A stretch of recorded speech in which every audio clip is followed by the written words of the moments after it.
नमस्कार। कभी ऐसा महसूस हुआ है कि आप किसी काम में जितनी ज्यादा जान लगा रही हैं वो उतना ही हाथ से फिसलता जा रहा है। मतलब आप ज्यादा मेहनत करती हैं, ज्यादा घंटे काम करती हैं, लेकिन नतीजा वो और बिगड़ जाता है।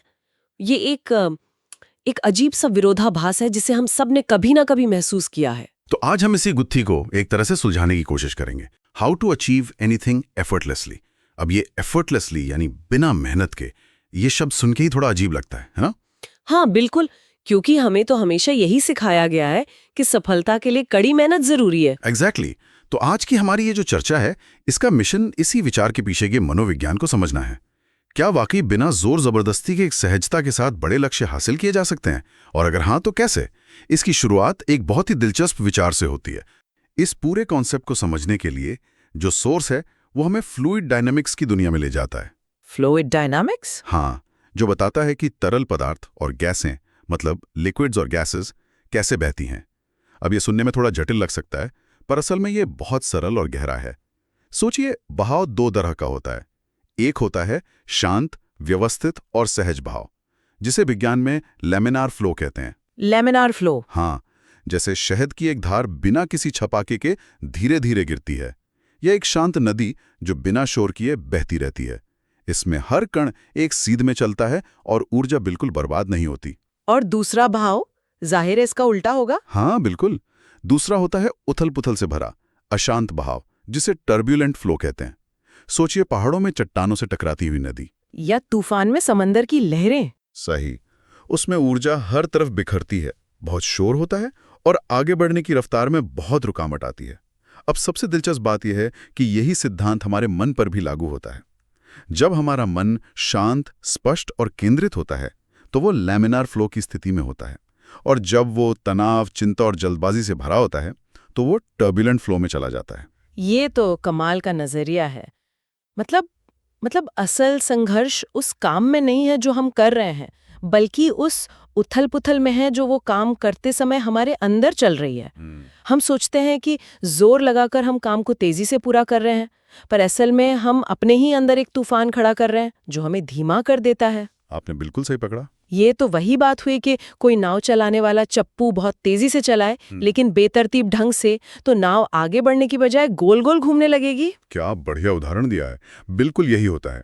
और आप याद कीजिए, हमारे सबसे अच्छे विचार, वो आहा वाले पल या रचनात्मकता के लम्हे कब आते हैं? जब हम तनाव में होते हैं तब नहीं, बल्कि जब मन शांत होता है, शावर लेते समय या सुबह टहलते समय। सही बात है। ऐसा इसलिए क्योंकि उस वक्त हमारा मन लैमिनार फ्लो में होता है और विचार बिना किसी रुकावट के बह पाते हैं। तो फिर ये सवाल उठता है कि ये उथल-पुथल, ये टर्ब्यूलेंस हमारे अंदर पैदा कहाँ से होता है? मतलब ऐसा क्या होता है कि हमारा शांत मन अचानक एक तूफानी नदी बन जाता है? देखिए, सोर्स इसके 3 मुख्य कारण बताता है, और ये तीनों आपस में बहुत गहरे से जुड़े हुए हैं। पहला है मानसिक अतिसक्रियता, मेंटल ओवर एक्टिविटी। जरूरत से ज्यादा सोचना। हाँ, ये हमारा दिमाग है जो जरूरत से ज्यादा दौड़ता रहता है। हम सिर्फ काम नहीं कर रहे होते, हम उस काम के बारे में हजार और चीजें सोच रहे होते हैं।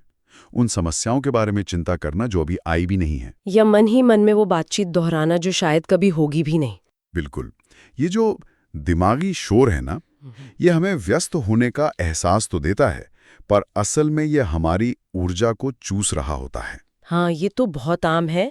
जैसे मान लीजिए किसी को एक जरूरी ईमेल लिखना है, हाँ, तो ये मानसिक अतिसक्रियता ये होगी कि लिखने से ज्यादा ये सोचना कि सामने वाला इसका क्या मतलब निकालेगा, कहीं कोई शब्द गलत तो नहीं चुन लिया। इसका जवाब क्या आएगा? हाँ, और ईमेल अभी तक लिखा भी नहीं गया है। बिल्कुल, और यहीं से दूसरा कारण जुड़ता है भावनात्मक अतिनिवेश, इमोशनल ओवर इन्वेस्टमेंट। अच्छा। इसका मतलब है किसी नतीजे से बहुत ज्यादा भावनात्मक रूप से जुड़ जाना। उसी ईमेल वाले उदाहरण को लें। अगर आपको लगे कि इस एक ईमेल पर आपका पूरा करियर टिका है, कि अगर इसका जवाब सही नहीं आया तो सब खत्म हो जाएगा। हाँ, तो ये भावनात्मक अतिनिवेश है। जब सफलता और असफलता जीवन मरण का सवाल बन जाए तो हर छोटा कदम एक पहाड़ जैसा भारी लगने लगता है। और फिर डर पैदा होता होगा। सही, और वही तीसरा कारण है भय आधारित क्रिया, मतलब फियर बेस्ड एक्शन। जब हमारे काम की वजह स्पष्टता या जुनून नहीं, बल्कि डर होता है। हम किसी अच्छी चीज की तरफ नहीं बढ़ रहे होते, बल्कि किसी बुरी चीज से दूर भाग रहे होते हैं। जैसे मुझे ये ईमेल भेजना है ताकि मेरा बॉस नाराज ना हो जाए, या मुझे ये प्रोजेक्ट पूरा करना है ताकि नौकरी न चली जाए। एग्जैक्टली। डर से पैदा हुई क्रिया हमेशा जल्दबाजी में और बिना सोचे समझे होती है। वो हमें बचाने की कोशिश करती है, लेकिन असल में हमारे सबसे खराब फैसले डर में ही लिए जाते हैं। मतलब जब ये तीनों चीजें मिल जाती हैं, जरूरत से ज्यादा सोचना, नतीजे से बहुत ज्यादा जुड़ जाना और डर के आधार पर काम करना, तो हमारे अंदर एक परफेक्ट स्टॉर्म बन जाता है। हमारा अंदरूनी माहौल एक अशांत नदी जैसा हो जाता है और फिर आसान से आसान काम भी मुश्किल लगने लगता है, क्योंकि हम सिर्फ काम से नहीं बल्कि अपने अंदर की उथल-पुथल से भी लड़ रहे होते हैं। और यहीं पे हमें सहजता यानी ईज और तनाव यानी टेंशन को फिर से समझने की जरूरत है। सोर्स साफ कहता है कि सहजता का मतलब आलस या लापरवाही बिल्कुल नहीं है। ये अलाइनमेंट या संरेखण की स्थिति है। अलाइनमेंट। हाँ, जब आपका मन, आपकी ऊर्जा और आपका काम तीनों एक सीध में होते हैं तो काम में रुकावट महसूस नहीं होती। इसका सबसे अच्छा उदाहरण कोई संगीतकार या खिलाड़ी है। जब वो अपनी कला के चरम पर होते हैं, जिसे फ्लो स्टेट भी कहते हैं, तो वो जोर नहीं लगा रहे होते। वे सालों के अभ्यास से मिले अपने हुनर पर भरोसा करके उसे बस बहने देते हैं। लेकिन एक सवाल है, हाँ, क्या थोड़ा बहुत तनाव और दबाव जरूरी नहीं होता? अक्सर लोग मानते हैं कि अगर वो तनाव महसूस कर रहे हैं तो इसका मतलब है कि वो बहुत मेहनत कर रहे हैं, कि ये दृढ़ संकल्प की निशानी है। ये एक बहुत बड़ा मिथक है और सोर्स इसे चुनौती देता है। उसके मुताबिक जिसे हम अच्छा तनाव समझते हैं वो असल में फोकस या एंगेजमेंट होता है। अच्छा। तनाव तो हमेशा शांत भाव को उथल-पुथल में बदलता है। तनाव हमारी सोच को संकीर्ण बना देता है। इसे टनल विजन कहते हैं। जब हम तनाव में होते हैं तो हमें सिर्फ एक ही रास्ता दिखता है और हम दूसरे बेहतर मौकों को देख ही नहीं पाते। बिल्कुल। और फिर एक दुष्चक्र, एक विशियस साइकिल शुरू हो जाता है। हम तनाव में होते हैं इसलिए और ज्यादा जोर लगाते हैं। ज्यादा जोर लगाने से और ज्यादा उथल-पुथल पैदा होती है, जिससे और तनाव होता है, और ये चक्र हमारी सारी ऊर्जा खत्म कर देता है। तो अगर जोर लगाना और तनाव लेना सही तरीका नहीं है, तो समाधान क्या है? अगर हम इन सब चीजों को छोड़ दें तो क्या हम आलसी नहीं हो जाएंगे? नहीं, समाधान जोर लगाने का उल्टा नहीं है, यानी आलस नहीं है। समाधान है उपस्थिति, मतलब प्रेजेंस। उस पल में पूरी तरह मौजूद रहना।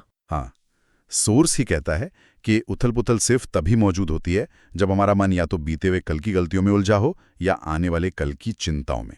अतीत और भविष्य, ये दोनों ही टर्ब्यूलेंस के मैदान हैं। जब हम अपना पूरा ध्यान वर्तमान पर, उस पल के काम पर ले आते हैं तो ये मानसिक भटकाव खत्म हो जाता है, और जब भटकाव खत्म होता है तो उथल-पुथल अपने आप शांत हो जाती है। मन का बहाव फिर से लैमिनार हो जाता है। बिल्कुल। ये सब सुनने में तो बहुत अच्छा लग रहा है और तार्किक भी है, पर इसे असल जीवन में कैसे उतारें? खासतौर पर तब जब किसी लक्ष्य को पाना बहुत जरूरी हो। ऐसे में ये कहना कि नतीजे की चिंता मत करो बहुत मुश्किल लगता है। सोर्स में लेटिंग गो ऑफ द आउटकम यानी नतीजे को जाने देने की बात कही गई है, पर इसका असली मतलब क्या है? क्या इसका मतलब है कि हमें परवाह ही नहीं करनी चाहिए? नहीं, ये एक बहुत महत्वपूर्ण बारीकी है। नतीजे को जाने देने का मतलब ये नहीं है कि हमें लक्ष्य की परवाह नहीं है। इसका मतलब है कि हम उस लक्ष्य से जुड़ी अपनी हताशा और पहचान को छोड़ रहे हैं। हताशा और पहचान। हाँ, जब हम किसी खास नतीजे से अपनी पहचान को जोड़ लेते हैं, अगर मैं ये परीक्षा पास कर गया तो मैं सफल हूं, नहीं तो मैं एक नाकाम इंसान हूं, तो हर छोटी मोटी रुकावट एक व्यक्तिगत हमले की तरह लगती है। हमारा दिमाग लगातार हिसाब लगाता रहता है, क्या मैं वहां पहुंच रहा हूं, क्या मैं काफी तेजी से पहुंच रहा हूं? और ये सवाल ही अपने आप में तनाव का स्रोत है। सही। तो मतलब ये कि लक्ष्य तो वही है, पर उसे पाने के तरीके को लेकर जो एक बेचैनी होती है उसे छोड़ना है। हाँ, बिल्कुल।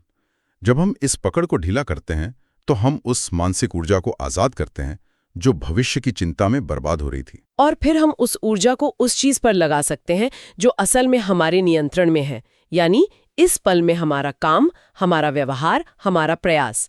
नतीजा हमारे हाथ में नहीं है, पर प्रयास है। तो फोकस नतीजे से हटकर प्रक्रिया पर आ जाता है। हाँ, और तब सहजता अपने आप आने लगती है। इसका एक और फायदा ये भी तो होगा कि हमारा नजरिया वो वसी हो जाता है।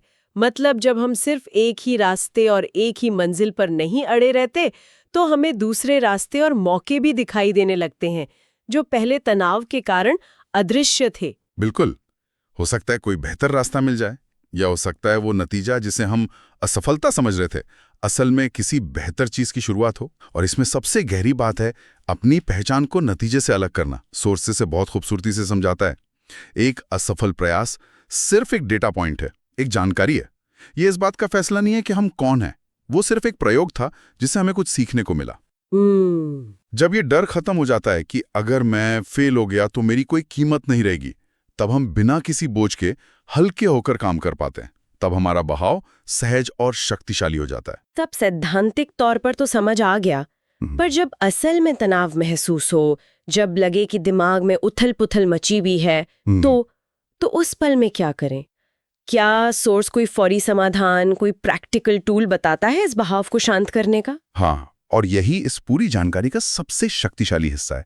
सोर्स में एक बहुत ही कारगर टूल का जिक्र है जिसे फ्लो अलाइनमेंट लूप कहा गया है। Flow alignment loop? हाँ, ये एक तरह का मानसिक रीसेट बटन है जिसे हम दिन में कभी भी किसी भी वक्त इस्तेमाल कर सकते हैं ताकि हम उस टर्बुलेंट फ्लो में ना फंसें। ये 3 चरणों का एक सरल लूप है। अच्छा, बताइए इसके बारे में। इसके 3 चरण हैं, लाइट, लेवल और लीन। लाइट, लेवल, लीन। पहला चरण है लाइटन, यानी हल्का करें। इसका मतलब है कि उस पल से जुड़े भावनात्मक बोझ को कम करें। जैसे ही आपको महसूस हो कि तनाव बढ़ रहा है, कंधों में भारीपन आ रहा है या सांस तेज हो रही है, बस एक पल के लिए रुकें, एक गहरी सांस लें और उस तनाव को, उस भारीपन को जानबूझकर महसूस करें और फिर सांस छोड़ते हुए उसे जाने दें। अच्छा, ये एक शारीरिक क्रिया है जो हमारे नर्वस सिस्टम को शांत होने का संकेत देती है। ये उस भावनात्मक दबाव को कम करता है जो उथल-पुथल की शुरुआत करता है। ठीक है, तो सबसे पहले शारीरिक तनाव को कम करना है, उसके बाद? दूसरा चरण है लेवल, यानी संतुलित करें। एक बार जब भावनात्मक बोझ थोड़ा कम हो जाए तो अपना ध्यान वापस केंद्र में लाएं। खुद से एक सरल सवाल पूछें, इस वक्त असल में क्या हो रहा है? असल में क्या हो रहा है? हाँ, डर और चिंता हमें भविष्य की काल्पनिक कहानियों में ले जाते हैं। ये सवाल हमें उन कहानियों से निकालकर हकीकत में वापस लाता है। असल में ये हो रहा है कि मेरे सामने एक ईमेल है जिसे मुझे भेजना है, बस। ये हमारे दिमाग को बताता है कि स्थिति उतनी खतरनाक नहीं है जितना वो उसे बना रहा है। ये तो दिमाग को शांत करने जैसा है, उसे बताने जैसा कि सब नियंत्रण में है। और तीसरा चरण है लीन, यानी झुकें। एक बार जब मन शांत और संतुलित हो जाए तो अगला सबसे छोटा और सबसे आसान कदम बिना किसी जोर जबरदस्ती के उठाएं। बस वो एक छोटा सा काम करें जो उस पल में सबसे ज्यादा मायने रखता है। लीन, झुकना, धक्का नहीं देना। बिल्कुल, यहाँ लीन शब्द का इस्तेमाल बहुत सोच समझ कर किया गया है। इसका मतलब है कि हम धक्का नहीं दे रहे हैं, बस धीरे से आगे की ओर झुक रहे हैं, जैसे कोई पौधा सूरज की ओर झुकता है। ये हमें बिना किसी दबाव के सहजता से गति में वापस लाता है। तो ये लूप हुआ, लाइट, लेवल, लीन। तनाव महसूस हुआ तो पहले गहरी सांस लेकर उसे हल्का किया, फिर खुद से पूछकर हकीकत में वापस आए कि अभी क्या हो रहा है, और फिर बिना जोर लगाए अगला सबसे छोटा कदम उठा लिया। एग्जैक्टली। और सबसे अच्छी बात यह है कि ये एक लगातार चलने वाला लूप है। सोर्स इस बात पर जोर देता है कि इसे सिर्फ बड़ी तनावपूर्ण स्थितियों में ही नहीं, बल्कि दिन भर की छोटी छोटी स्थितियों में इस्तेमाल करना है। बिल्कुल, जैसे ही लगे कि विचार भाग रहे हैं, बस इस लूप को चला लें। इससे दबाव बनने से पहले ही संतुलन बना रहता है। हाँ, ये एक आदत बनाने जैसा है। जितनी बार हम इस लूप का इस्तेमाल करते हैं, उतनी ही जल्दी हमारा दिमाग टर्बुलेंस से लेमिनार फ्लो में वापस आना सीख जाता है। ये बड़ी लड़ाइयां लड़ने के बारे में नहीं है, बल्कि छोटी छोटी लड़ाइयों को शुरू होने से पहले ही शांत करने के बारे में है।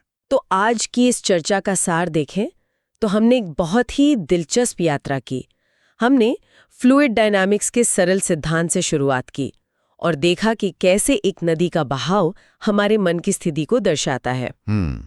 फिर हमने अपने अंदर की मानसिक उथल-पुथल के 3 मुख्य कारणों, ज्यादा सोचना, भावनात्मक जुड़ाव और डर को गहराई से समझा। हमने तनाव और सहजता के मिथकों को तोड़ा और फिर नतीजे को जाने देने के गहरे महत्व को जाना। और अंत में हमें एक बहुत ही व्यवहारिक टूल भी मिला, लाइट, लेवल और लीन का लूप। सार यही है कि सहजता का मतलब कोशिश ना करना नहीं है। इसका मतलब है अपनी आंतरिक ऊर्जा को अपने काम के साथ इस तरह संग्रहित करना, अलाइन करना कि गति सहज और शक्तिशाली हो जाए। ठीक एक शांत नदी की तरह जो बिना किसी संघर्ष के समुद्र तक पहुंच जाती है। बिल्कुल, ये एक मानसिक बदलाव है। दबाव से उपस्थिति की ओर, जोर लगाने से प्रवाह की ओर। जब हम अपने अंदर की उथल-पुथल को शांत कर लेते हैं तो बाहरी दुनिया की चुनौतियां अपने आप आसान लगने लगती हैं।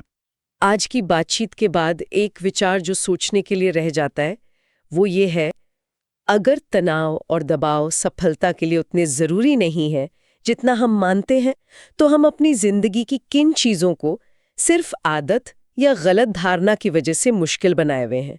ऐसा कौन सा लक्ष्य या काम है जिसे हम कम जोर लगाकर ज्यादा सहजता और प्रवाह के साथ हासिल करने की कोशिश कर सकते हैं?